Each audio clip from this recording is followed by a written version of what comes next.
Nations General Assembly Second Committee is one of the 6 main committees of the United Nations General Assembly, and it deals with the global finance and economic matters. Now, the Second Committee meets every year early in October, and this year the Second Committee is convening in New York in the United States. Now, Director of the Desk for Social Development of ELCRN, Uhuru Dempers, is in New York observing the Second Committee of the United Nations General Assembly. And he is joining us with a brief update. Mr. Dempers, a very, very good morning. It's so nice to hear from you. Good morning, and thanks for having me. All right. Mr. Dempers, to start off, what are the main issues, that civil society organizations from Africa, on the African continent, are focusing on during the proceedings of the Second Committee as things are happening there? Yes, thank you. Second Committee is really charged with looking at mobilizing financial and other resources for the implementation of the ambitious development agenda of the United Nations. As you would recall, the UN has adopted the Agenda 2030, the 17 Sustainable Development Goals, and other targets in terms of how to make the world a better place. Now, in order to successfully implement this agenda, trillions of dollars are required. And this committee is looking at how the world can mobilize resources to be able to meet this agenda. So this committee is looking at financing for development. It's looking at how countries can mobilize local resources, how we can deal with the question of debt, how we can reform the financial architecture, especially around tax governance, and it's really looking at issues around mobilization of resources from those that have more, so that we can also support the countries and nations that are struggling with financial resources. So we are here as churches and civil society to join this campaign to look at especially how we can stop the illicit financial outflows, tax innovation, and also to call for a UN tax convention. That's one of the main campaigns why we are here. Thank you so much for that, Mr. Dempers. Now, in terms of what the expectations and the demands are of a civil society organization towards their governments and the UN, what are the prospects for breakthrough? Yes, we are very glad this time around the Africa group at the UN is really leading the charge, especially with regards to the restructuring and the reform of the global financial architecture, especially with regards to tax governance. Last year, the Africa group really surprised all of us by agreeing on the call for a UN tax convention. And this year, there are further discussions in terms of how best to implement this UN tax convention. There are basically 2 choices that the UN member countries are debating. Some of them are saying the OECD countries have made some progress. There are some tax proposals. But the rest of the world that is not part of the OECD group, which is sometimes referred to as the rich man's club, is saying that we need the United Nations to lead these discussions. The OECD is an outside club without not much legitimacy, and this debate and discussion needs to get to the UN, and the member countries need to develop a UN tax convention. There is already a committee of experts, but the call is for this committee to be converted into an intergovernmental body that will negotiate for a UN tax convention. This is very important for us in Namibia, because there are reports that Namibia loses about 10 billion Namibian dollars annually due to illicit financial outflows and tax evasion. Now imagine if we can mobilize 10 billion additional revenues to add to our national budget. We can do so many things. We can change the phase of development and address the challenges of poverty, hunger, unemployment, and inequality in Namibia. So we are hopeful that the rest of the countries will join the Africa group, and after this committee has concluded its deliberations, the work will start towards negotiating a new tax regime globally. Thank you so much, sir. Also, speaking of which, and I wanted to know whether the committee has addressed economic inequalities to also promote, inclusive economic growth among member states.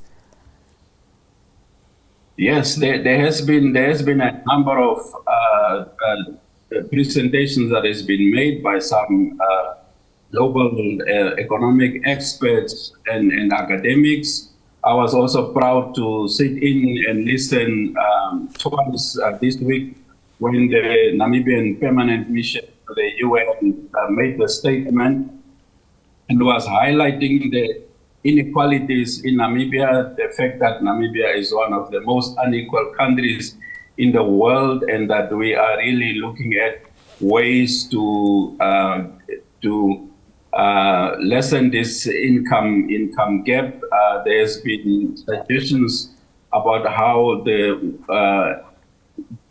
multilateral institutions like the World Bank and the IMF can be reformed and restructured so that they can really advance a more inclusive development agenda. The way the less developed countries and developing countries have been treated by the World Bank and the IMF is unjust in terms of, for example, the interest rates, the conditions that they have to go through, and basically the debts that are unsustainable compared to the countries in the north, where the attempts for borrowing and being supported by these institutions is very favorable. So we were calling for these institutions to be drastically reformed so that we can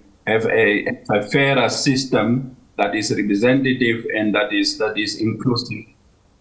Almost everyone was agreeing that we actually have enough resources in the world. We even have enough food resources and other resources to be able to solve the challenges of poverty and inequality in the world. But the challenge we have is that of redistribution. Only there are some reports like the World Inequality Report that states that 80 billionaires owns about 50% of the global wealth. So that is really the extent of inequality in the world, and many speakers in the committee has called for an restructuring of the global financial architecture so that it's more inclusive. Definitely. In terms of what the program looks like for the rest of the week, Mr. Dempers, what else will be addressed? We are hoping that by tomorrow there would be a draft resolution of this committee that will now try to sort of summarize all the presentations that has been made by the different groups, the Africa group, the least developed group, the small islands group, the European Union, and the G77 plus China and others. So we are hoping that the draft resolution that will come out will really come out strongly and call for a UN tax convention so that we can curb the illicit flow of finances, especially from the developing countries where the multinational companies are dodging paying tax. There were some examples mentioned in the presentations that some SMEs actually in the developing countries, including in Africa, there was an example from Ghana. Some SMEs are actually paying more tax than some of the multinational companies. It is a situation that we cannot continue a situation that we cannot continue to go on. We are here supported by the Norwegian Church Aid, and as Namibian civil society organizations, we are hoping that when we go back from this, we will be able to launch a national tax justice campaign so that we can really address the issues of inclusive taxation in Namibia, and can see how are the multinationals in Namibia really paying the tax that they are supposed to pay. Churches and civil society also hoping to, before the end of the year, convene a conference on the extractive industries to see how we can increase the revenues from the extractive industries to address some of the social development challenges we have in the country. If you, for example, listen to the whistleblower in the Fish Road case, he says that the brief from the Icelandic company was that he must make sure that the company pays no tax or pays less tax in terms of doing business in Namibia. And we want to make sure that all this, we do an audit of all these multinational companies and make sure that they pay what they are supposed to pay, because Namibia is really a rich country, and the challenge is how we can fairly distribute these resources so that every Namibian can live a dignified life.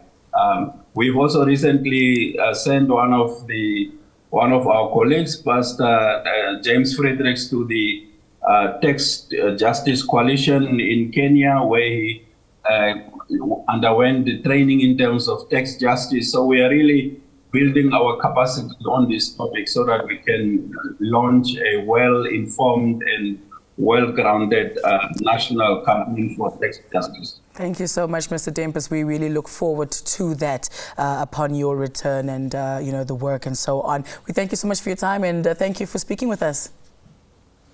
Thank you for having us. All right. There you have it, representing, that is ELCRN, and that's the Director of the Desk for Social Development, Mr. Uhuru Dempers, coming to us live and direct from New York City in the United States, talking to us about the UN General Assembly and everything else that has taken place so far.